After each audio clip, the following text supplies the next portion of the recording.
Kembali bersama kami di Breaking News Kompas TV, saudara, terkait dengan sidang etik terhadap penabrak pengemudi ojol Afan Kurniawan, dan masih bergabung bersama kami pengamat kepolisian ISES Bambang Rukminto. Pak Bambang, kita lanjutkan tadi terkait dengan kemungkinan banding yang akan diajukan misalnya oleh Kompol Kosmas gitu ya. Ini kan berarti ada kemungkinan kemudian tidak jadi dipecat atau nanti ketika sudah selesai gitu kasusnya dia akan bertugas kembali menjadi polisi.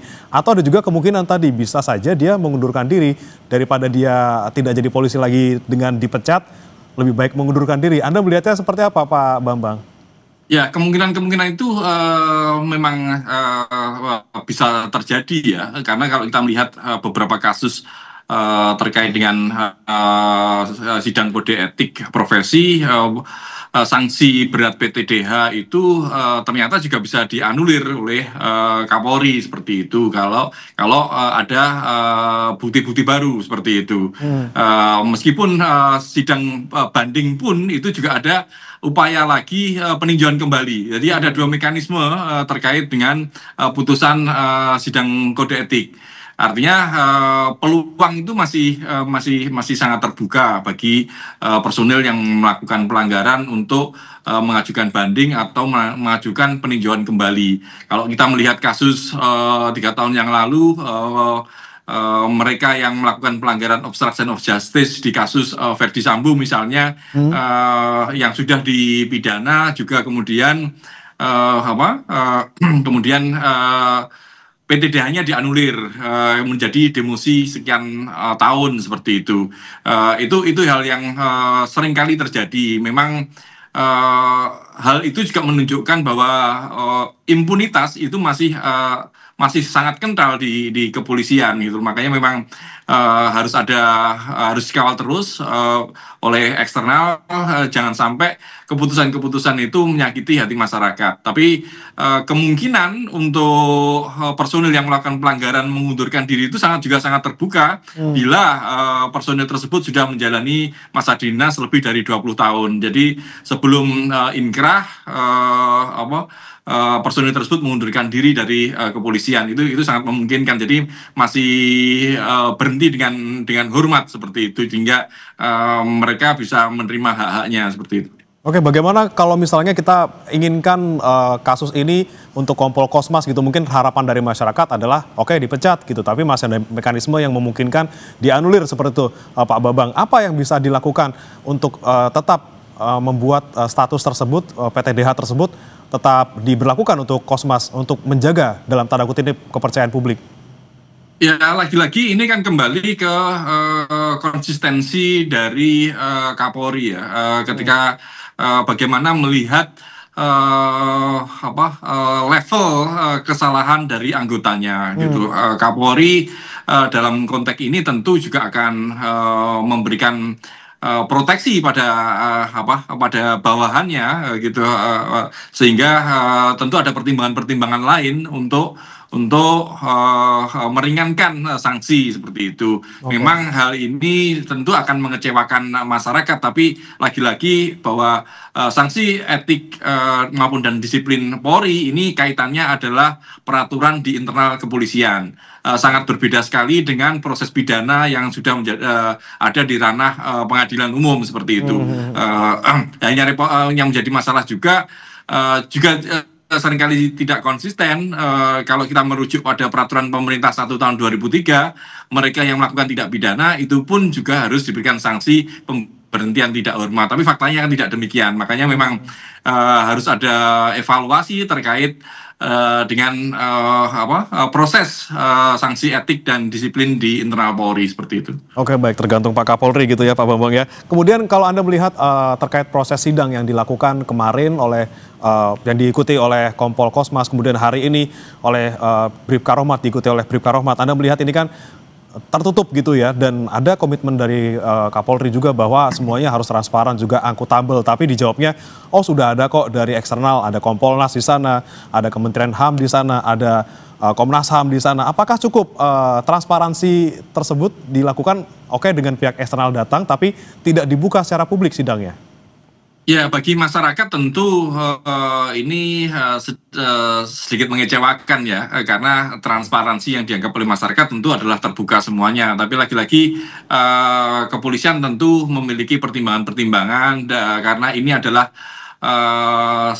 kodang sidang sidang kode etik ini adalah ranah internal ya, ranah organisasi yang memang sebenarnya adalah privat gitu loh, memang untuk internal mereka sendiri gitu loh. Bahwa yang bagi masyarakat yang lebih penting sebenarnya adalah sanksi apa yang diberikan kepada personel yang melakukan pelanggaran. Proses tentu bisa apa saja seperti itu, dan yang lebih penting adalah hasil terkait dengan sidang kode etik itu. Yang lebih perlu dicermati oleh masyarakat itu adalah proses pidana di pengadilan umum. Ini yang seharusnya terbuka sehingga bisa melihat bagaimana jalannya sidang, bagaimana tindak pidana itu terjadi, sehingga bisa ditemukan rasa keadilan yang lebih diterima oleh masyarakat seperti itu. Oke, tapi pertimbangannya apa sih sebenarnya Pak Bambang untuk melakukan sidang ini secara tertutup? Apakah misalnya ada sesuatu yang dikhawatirkan nanti jika terbuka di publik menimbulkan sesuatu atau seperti apa? Kalau misalnya ada kasus terkait dengan misalnya kekerasan seksual, mungkin kita bisa paham gitu ya Pak, ada istilah-istilah, kemudian ada detail-detail yang tidak perlu diketahui oleh publik gitu ya, tidak perlu diketahui bersama. Tapi ketika ini sudah ranahnya sudah ke masyarakat gitu, ada pengemudi ojol yang meninggal, sudah menjadi sorotan luas. Apa yang kemudian menghambat ini tidak dibuka ke publik untuk sidangnya? Iya, saya melihat sidang apakah dibuka atau tidak dibuka ini adalah ranah dari internal kepolisian. Ketika dia tidak sidang ini tidak dibuka, pertimbangannya bisa jadi, ini asumsi saya ya, untuk melindungi privasi dari personil itu, gitu. Mungkin seperti itu. Tetapi sebenarnya ini pun juga tidak diperlukan kalau kita melihat bahwa ini adalah sudah menjadi sorotan masyarakat yang seharusnya terbuka. Tidak ada alasan yang kuat sebenarnya untuk tidak membuka. Tetapi lagi-lagi bahwa ini adalah ranah internal di kepolisian. Mereka memiliki semacam semacam ya kode etik atau peraturan internal yang mungkin tidak diperlukan oleh masyarakat itu. Yang lebih penting bukan proses sidangnya itu, tapi bagi masyarakat adalah hasil dari sidang kode etik itu. Karena apapun kesalahannya, yang terdampak adalah masyarakat, warga gitu loh. Jadi bukan prosesnya, karena proses ini bisa saja hanya sekedar formalitas atau prosedural seperti itu saja. Tapi yang lebih penting bagi masyarakat adalah hasil dari dari sidang kode etik itu gitu loh. Sanksi apa yang diberikan, karena proses apapun kalau kemudian hasilnya mengecewakan masyarakat, tentu tidak bisa diterima gitu, apalagi tidak memenuhi rasa keadilan seperti itu. Ini karena kemarin kebetulan memang karena keputusannya adalah PTDH, jadi ya tidak masalah tertutup. Tapi kalau misalnya nanti jadi pertanyaan ketika tertutup, hasilnya ternyata tidak sesuai dengan harapan, ini yang kemudian menjadi kekecewaan masyarakat gitu ya Pak Bambang ya. Betul. Nah, kita soroti dari dua orang yang mendapatkan kategori pelanggaran berat. Ini kan ada Kompol Kosmas dan juga ada Bribka Rohmat. Bribka Rohmat ini sebagai driver kendaraan rantis yang menabrak Afan Kurniawan. Tapi kalau Anda melihat Pak Bambang, ini kan sebenarnya yang pengemudinya adalah Bribka Rohmat. Ini Kompol Kosmas berada di kursi penumpang samping gitu ya. Ini kemudian kenapa ataupun pertimbangannya apa sih yang Anda cermati gitu? Kenapa juga orang yang hanya duduk di samping driver ini juga dikategorikan sebagai pelanggaran berat seperti itu? Ya, satu sisi Kompol Kosmas ini ada di dalam kendaraan. Ini dan yang paling memberatkan, Kompol Kosmas ini adalah atasan dari driver. Artinya penanggung jawab dalam kendaraan itu adalah Kompol Kosmas. Bagi perintah untuk keluar dari barisan, untuk maju atau mundur atau bergerak itu di Kompol Kosmas. Makanya penanggung jawab paling berat adalah paling besar adalah Kompol Kosmas seperti itu. Kalau kita melihat uh,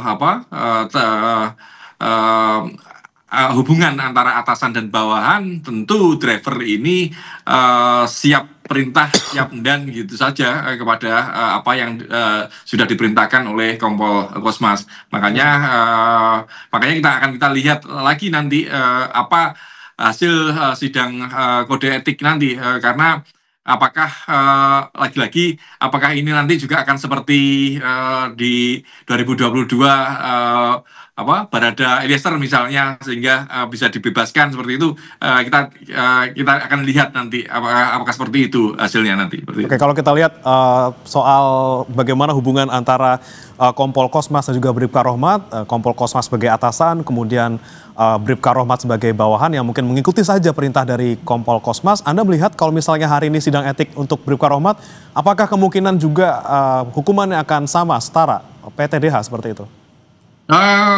Tentu ada pertimbangan-pertimbangan ya. Bribka Rahmat ini tetap saja dia adalah driver yang langsung menjadi pelaku dari penabrakan almarhum Afan seperti itu. Tentu ada pertimbangan. Sementara dia juga merupakan bawahan dari Kompol Kosmas. Saya melihat karena dia adalah bawahan, tentu ada upaya untuk meringankan, karena bagaimanapun juga dia berada dalam kondisi menjalankan perintah atasan seperti itu.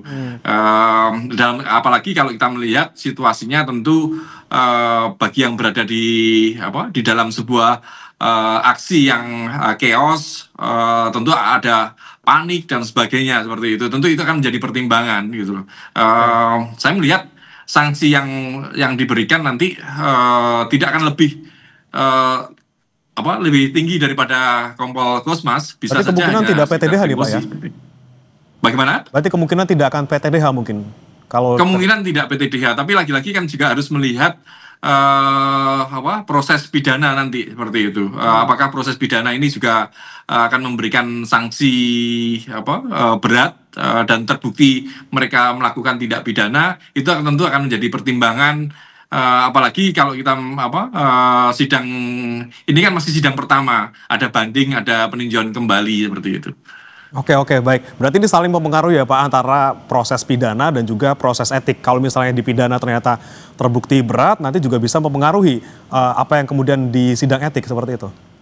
Benar, bisa mempengaruhi. Makanya sidang proses pidana itu harus secara simultan ya dilakukan agar tidak saling sandra. Dan kalau tadi sudah saya sampaikan, kalau merujuk peraturan pemerintah 1 tahun 2003, mereka yang melakukan terkait dengan pemberhentian personil kepolisian, mereka yang melakukan tindak pidana itu dengan pertimbangan Kapolri layak untuk di PTDH seperti itu. Oke, baik. Kita cermati lagi soal Kompol Kosmas, pernyataan dia kemarin ketika sidang etik seperti itu. Dia bilang bahwa tidak berniat mencelakai, kemudian hanya mendapatkan ataupun hanya menjalankan perintah atasan seperti itu, lagi-lagi atasan dan juga bawahan.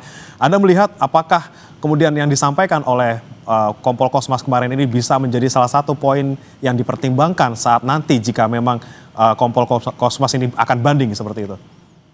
Sangat memungkinkan ya, tetapi yang disampaikan oleh Kompol Kosmas ini adalah alibi-alibi beliau terkait dengan insiden tersebut. Kalau saya lebih mencermati terkait dengan pelaksanaan peraturan Kapolri 2 tahun 2022 tentang pengawasan melekat itu.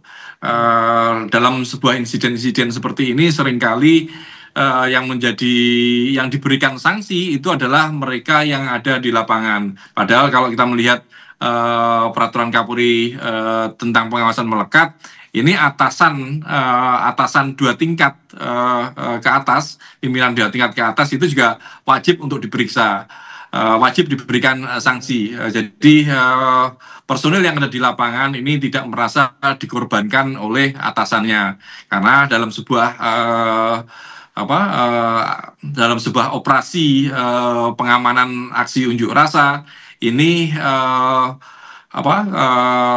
level Kompol Kosmas ini masih di level menengah, masih ada atasan-atasan yang lebih lanjut. Makanya perlu juga dilihat bagaimana rencana pengamanan dalam aksi unjuk rasa itu, dan tentu Kompol Kosmas bukan jadi penanggung jawab utama dalam sebuah operasi pengamanan aksi unjuk rasa seperti itu. Berarti kedepannya diharapkan juga akan ada proses pemeriksaan terhadap atasan dari Kompol Kosmas, dan mungkin sekiranya bagaimana nanti proses kedepannya, dalam artian apakah juga sanksi ataupun yang ditimpakan kepada atasan Kompol Kosmas ini juga lebih berat daripada yang diterima oleh Kompol Kosmas?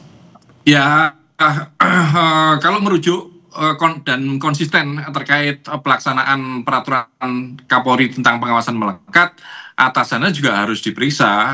Pemeriksaannya bisa dalam sidang kode etik juga. Tentu sanksi yang akan diberikan kepada mereka berbeda dengan pelaku utama dalam insiden tersebut gitu. Tetapi setidak-tidaknya dengan pelaksanaan peraturan tersebut, semua pihak harus bertanggung jawab dan semua pihak juga harus lebih care ya kepada anggotanya, sehingga tidak keluar dari SOP yang sudah ditentukan seperti itu.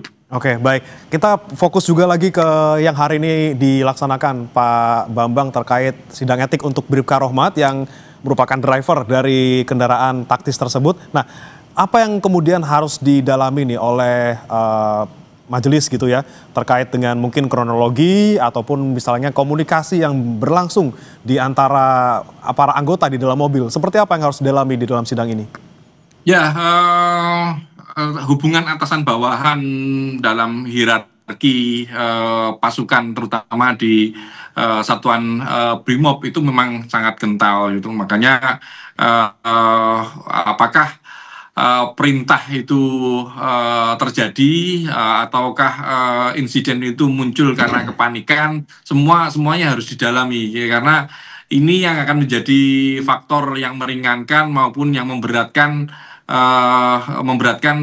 yang berujung pada sanksi apa yang akan dipilih oleh sidang kode etik nanti seperti itu. Makanya memang banyak hal yang harus didalami ya, siapa saja yang ada di dalam, terus kemudian peran mereka masing-masing apa seperti itu.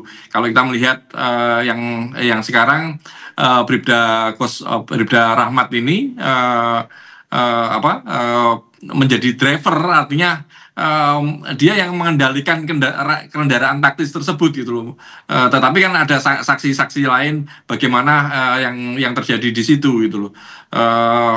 Apakah memang benar-benar siapa yang memulai atau memerintahkan kendaraan itu nyelonong sendiri dari barisan, terus kemudian alasan apa sehingga kendaraan itu bisa berjalan sendiri di depan, bukan dalam barisan pasukan yang lainnya seperti itu juga harus didalami gitu. Oke, ini kan kita juga perlu melihat gitu ya Pak Bambang, apa yang mendasari kemudian kalau Anda melihat di video gitu ya, sempat melindas, berhenti, kemudian lanjut lagi gitu ya, bukannya turun atau bukannya harus turun dan mundur, tapi mereka lanjut naik. Ini bagaimana kemudian interaksi yang berlangsung di antara anggota-anggota ini. Tapi nanti kita akan bahas lagi, Pak Bambang, ada informasi terlebih dahulu terkait dengan Divisi Propam Polri yang memang hari ini melakukan sidang